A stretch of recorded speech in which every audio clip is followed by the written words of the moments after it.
Did Tesla investors just hand Elon Musk a blank check, or are they gambling their future on a robot revolution? With 75% backing, Musk keeps control and his trillion-dollar dream alive. But can he actually build an army of robots before Wall Street loses faith? That it was not a foregone conclusion that the vote was going to go in his direction. I was surprised, very surprised at that 75% of support that he's had.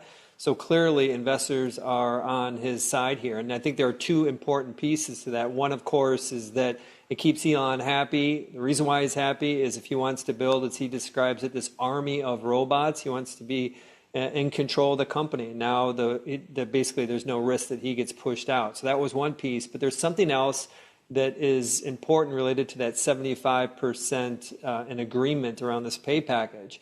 It speaks to the institutional investors' commitment. We know the retail had it, but the institutional commitment to Elon's vision. And what Phil talked about was exactly right. He's anchoring this in kind of the future of AI and robotics and Optimus.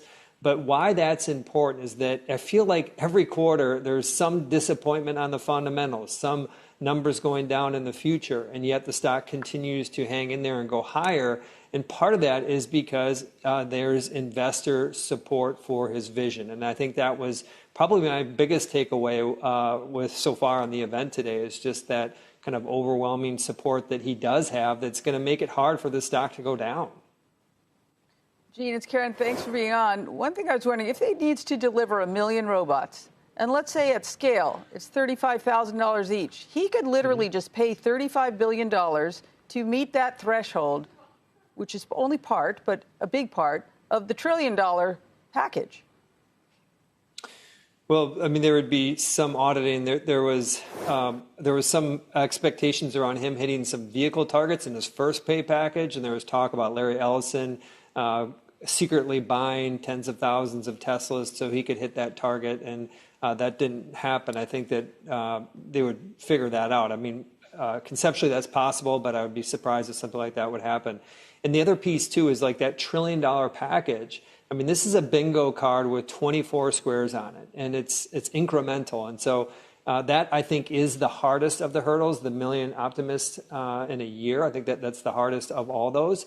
But they have to get to him really paid out, he's got to get an $8.5 trillion market cap. And so I think that this is in the best interest of shareholders. It's a big number, but it's a really high bar for him to hit.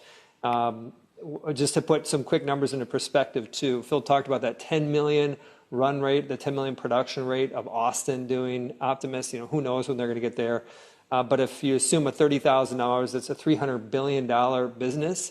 They're just over $100 billion expected for next year. And so you get some like a sense about how he thinks about the weighting of the revenue longer term. Mm-hmm. Gene, we want to pull up a chart of Intel because the stock is higher. Elon Musk saying that while they don't have any deals with Intel right now, it may be worth talking to them. So the stock is up 3%. I don't know, in your view, is there a deal to be made between Tesla and Intel, unless it's just a sheer investment in Intel versus a partnership, for instance?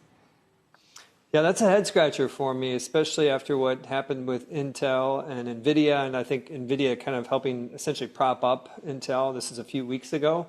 And so basically, it's what Musk needs is the most advanced GPUs. He's been clear in his conversations about Tesla and about XAI how important. I mean, he's almost like he's speaking to Jensen to make sure that they get the proper supply of the GPUs that they want.